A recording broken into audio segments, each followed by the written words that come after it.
Oke, baik. Bismillahirrahmanirrahim. Assalamualaikum warahmatullahi wabarakatuh. Izin memperkenalkan diri, nama saya Sandy Aryadita dengan NPM 2482663. Oke, baik. Di sini saya akan mengerjakan sebuah tugas video, yaitu mengenai pertemuan ke-8, yaitu eksplorasi data dan analisis EDA. Oke, pertama-tama kita di sini kita buka tugasnya dulu ya.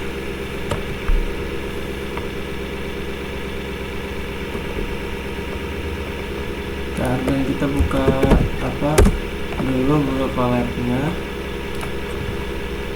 Colab-nya ada di Google Drive kita sendiri ya, yang kemarin sudah kita praktekkan.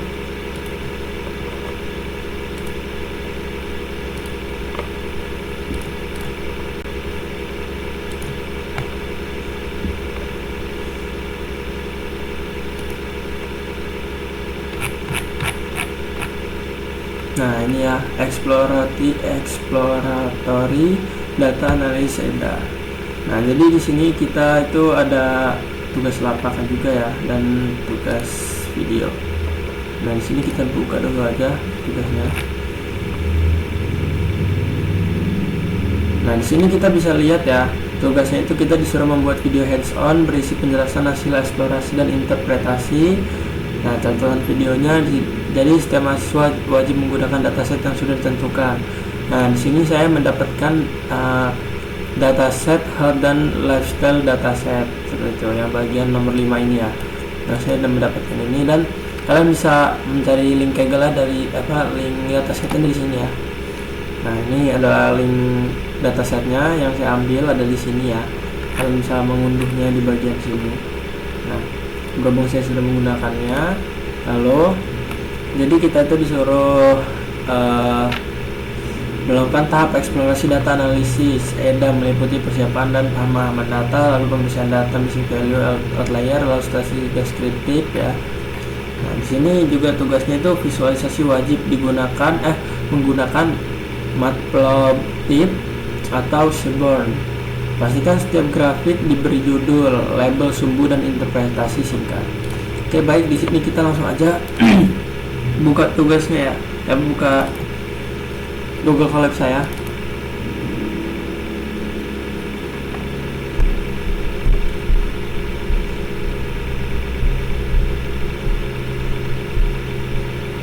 Nah, oke.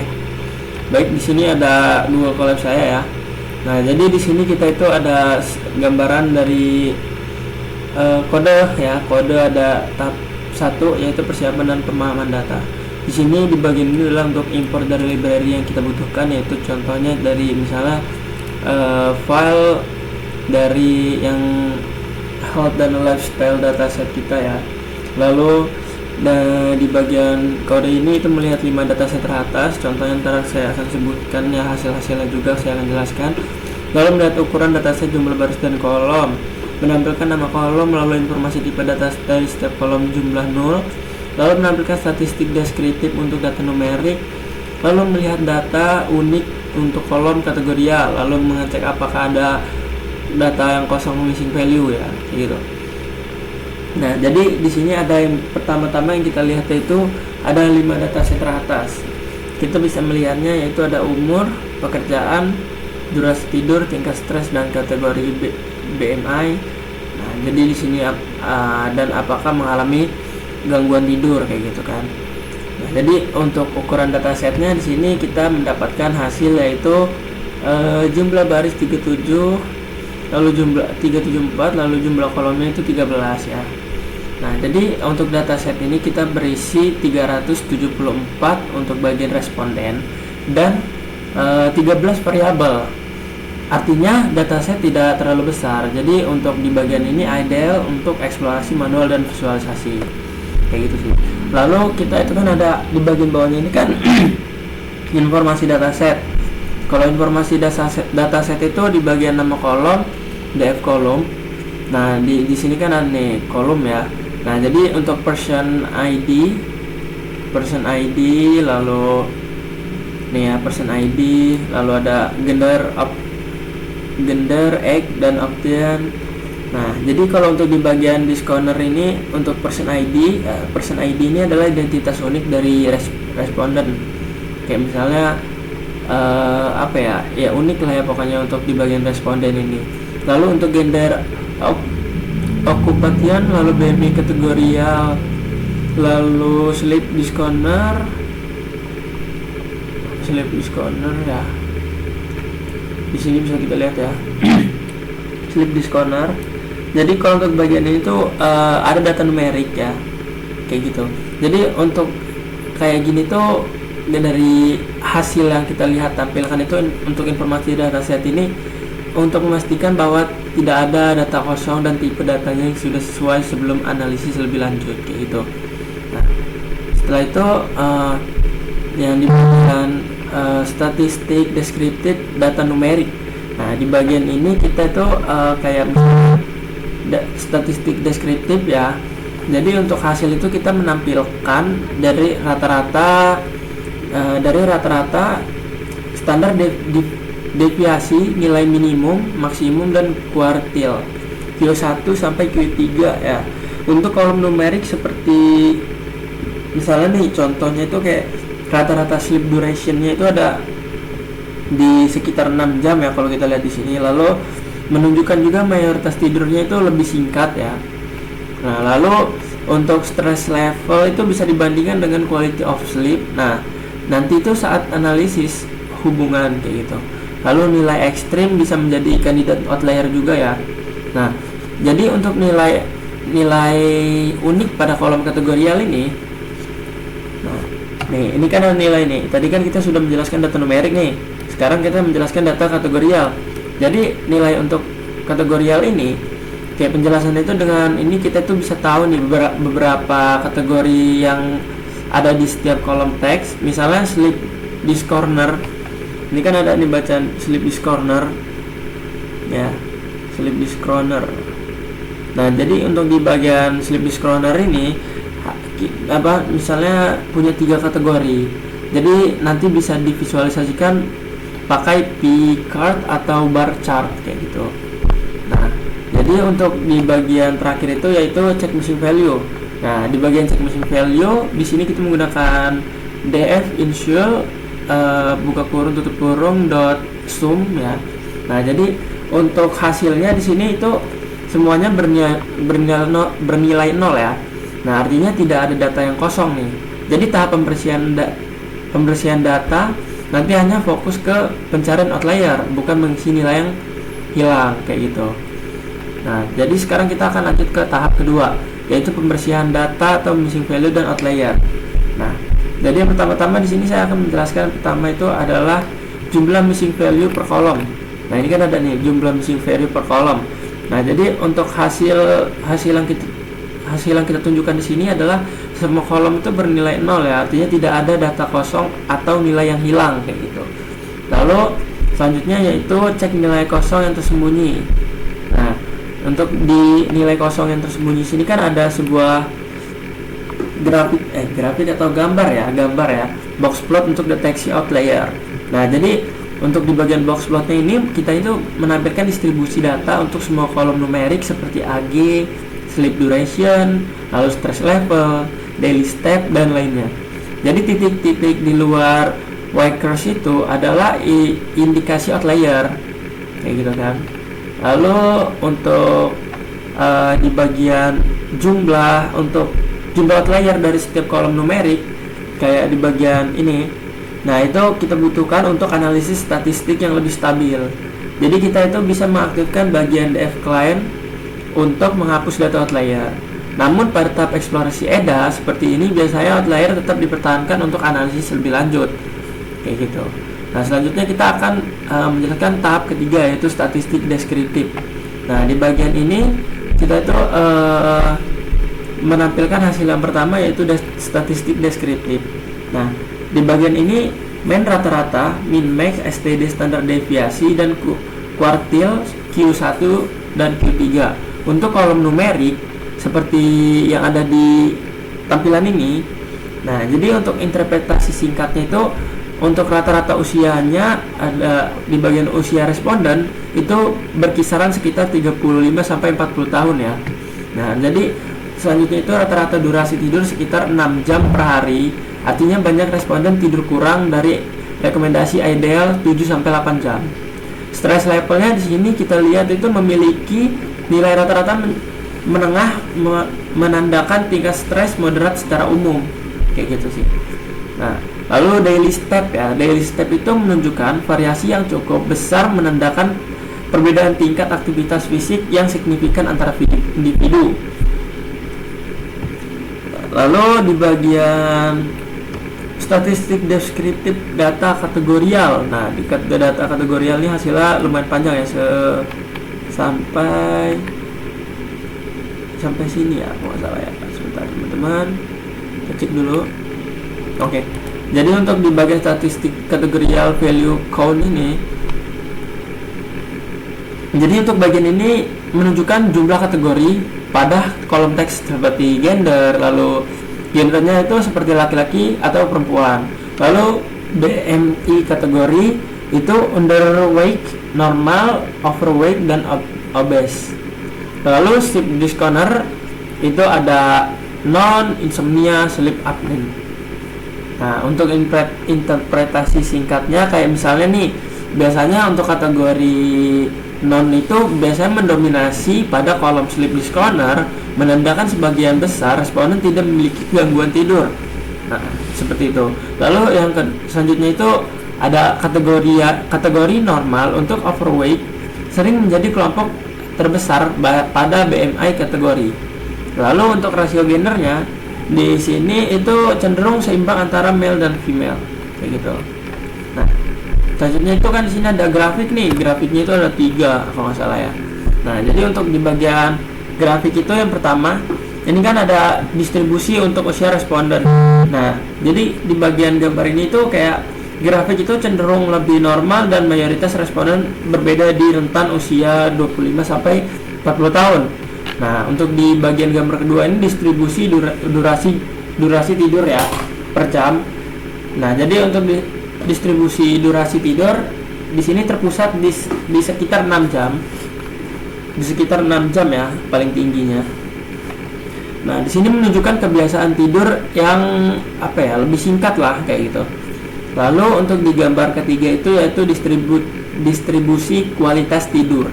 Nah, di sini bisa kita lihat untuk distribusi kualitas tidur itu menunjukkan mayoritas memiliki skor sedang antara 5 sampai 7. Nah, menandakan kualitas tidur tidak terlalu buruk tetapi belum optimal kayak gitu.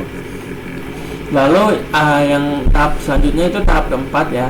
Nah, di sini analisis hubungan antar variabel. Nah, lalu untuk di bagian ini kan ada beberapa gambar ya. Ada beberapa gambar. Nah, jadi untuk yang pertama ini adalah heat map korelasi antar variabel numerik. Nah, kalau kita lihat di sini hasil heat map itu bisa menunjukkan nilai korelasi antar variabel numerik dalam rentang min 1 hingga 1 ya. Nah, untuk korelasi positif berarti kedua variabel itu naik bersama, sedangkan negatif berarti berlawanan arah. Nah, lalu untuk interpretasi singkatnya, terdapat korelasi negatif yang lemah antara stress level dan sleep duration. Semakin tinggi stress durasi tidur, cenderung berkurang kayak gitu. Lalu untuk physical activity level itu menunjukkan korelasi positif dengan quality of sleep. Aktivitas fisik tinggi dapat meningkatkan kualitas tidur. Lalu selanjutnya ada heart rate and blood pressure. Memiliki korelasi cukup kuat karena keduanya sama-sama indikator kesehatan tubuh kayak gitu. Lalu untuk di gambar kedua atau tampilan kedua, di sini ada hubungan antara tingkat stres dan durasi tidur. Kalau kita lihat di sini ada yang biru male dan yang orange itu female, lalu sleep durationnya, lalu stress level ya. Nah, jadi untuk gambar ini yang digambar bagian hubungan antara tingkat stres dan durasi tidur, ini adalah gambar scatter plot stress level versus sleep duration. Jadi kalau untuk titik-titik yang cenderung menurun dari kiri ke kanan, interpretasinya itu semakin tinggi tingkat stres, semakin pendek durasi tidur seorang. Jadi faktor gender juga itu divisualisasikan lewat warna, tapi tidak menunjukkan perbedaan besar. Kayak misalnya nih, berarti female ini dia lebih banyak daripada mailnya kayak gitu. Nah, jadi yang selanjutnya itu ada hubungan antara aktivitas fisik dan kualitas tidur.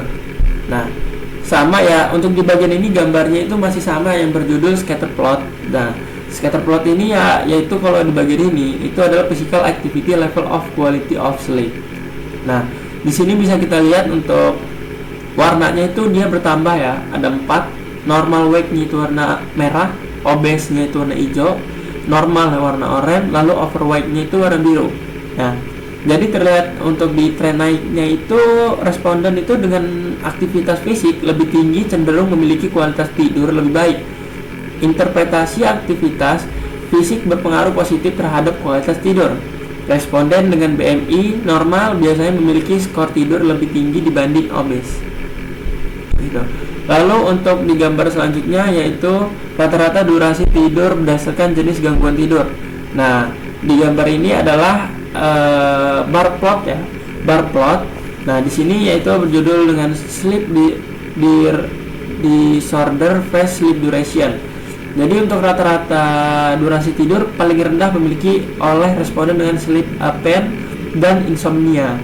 Lalu untuk adanya gangguan tidur secara langsung mengurangi total jam tidur harian, kayak gitu kan. Lebih banyak dari sleep apnea atau insomnia.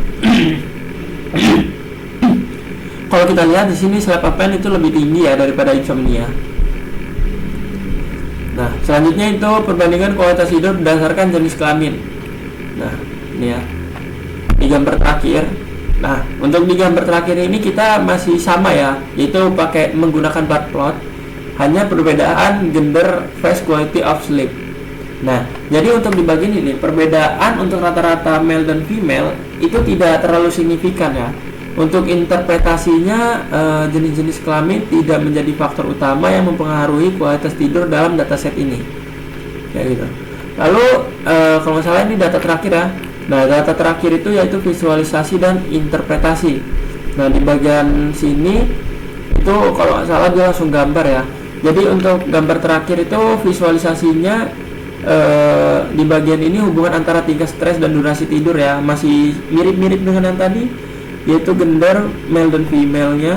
Nah, di bagian sini itu hasil grafik menunjukkan kecenderungan menurun semakin tinggi tingkat stres, semakin rendah durasi tidur seseorang, kayak gitu. Lalu interpretasi singkatnya, stres tinggi dapat menyebabkan seorang sulit tidur atau memiliki waktu tidur yang lebih pendek, kayak gitu. Di bagian ini kita menggunakan visualisasi ya, visualisasi yang pertama itu hubungan antara tingkat stres dan durasi tidur seperti itu. Lalu yaitu selanjutnya ada visualisasi kedua. Visualisasi kedua ini kita hubungan aktivitas fisik dan kualitas tidur. Nah, di sini itu mempengaruhi aktivitas fisik terhadap kualitas tidur. Nah, untuk hasil bisa kita lihat ya dari gambar ini, di mana responden dengan physical activity level itu lebih tinggi daripada quality of sleep lebih baik. Nah, untuk interpretasinya untuk aktivitas fisik itu berpengaruh positif terhadap kualitas tidur. Jadi semakin aktif seseorang, semakin nyenyak juga tidurnya. Kayak misalnya nih kita lebih banyak aktivitas di luar rumah lah ya, misalnya kita banyak kerjaan, entah itu berkeliling atau jalan-jalan atau ada kerjaan ya. Nah, itu lebih mudah ya, saat kita istirahat itu tidur lebih mudah aja. Lalu jadi yang sedikit penjelasan untuk responden dengan BMI itu lebih normal ya, menunjukkan kualitas tidur terbaik dibandingkan kategori lainnya. Nah, lalu terakhir itu ada gambar rata-rata durasi tidur berdasarkan jenis gangguan tidur, yaitu untuk hasil responden tanpa gangguan tidur non memiliki rata-rata durasi tidur paling tinggi, sedangkan penderita sleep apnea dan insomnia itu memiliki durasi tidur yang jauh lebih rendah, kayak gitu. Karena dia lebih mungkin lebih kurangnya sibuk kali ya, kayak gitu. Lalu interpretasi untuk gangguan tidur itu berdampak langsung pada berkurangnya waktu tidur harian seseorang. Lalu untuk yang terakhir itu pola ini di bagian pola gambar ini itu memperkuat hasil analisis sebelumnya tentang faktor penyebab rendahnya dari durasi tidur. Nah, mungkin untuk di bagian visualisasi itu di bagian tugas ya, kita kan visualisasi wajib menggunakan Matplotlib dan atau Sherborne. Pastikan setiap grafik diberi judul sebuah interpretasi singkat. Nah, untuk di bagian ini mungkin kita sudah kita jelaskan juga ya. Nah, bolehlah saya jelaskan sedikit kesimpulan dari analisis kita ini ya. Jadi untuk analisis kita ini menurut saya berdasarkan hasil analisis bagian kali ini dapat kita simpulkan sedikit bahwa gaya hidup itu memiliki pengaruh besar terhadap kualitas dan durasi tidur seseorang. Kayak misalnya kita lebih banyak aktivitas fisik yang cukup serta pengendalian stres dapat meningkatkan kualitas tidur kayak gitu kan. Lalu sedangkan gangguan tidur seperti insomnia dan sleep apnea itu dia tuh menyebabkan penurunan durasi tidur yang signifikan. Kayak EDA jadi membantu memahami hubungan antara variabel tersebut sebelum dilakukan analisis lanjut atau permodelan prediktif kayak gitu. Nah, mungkin untuk video kali ini kita sudah selesai. Mohon maaf jika ada kesalahan atau kurang jelas. Saya akhiri. Wassalamualaikum warahmatullahi wabarakatuh.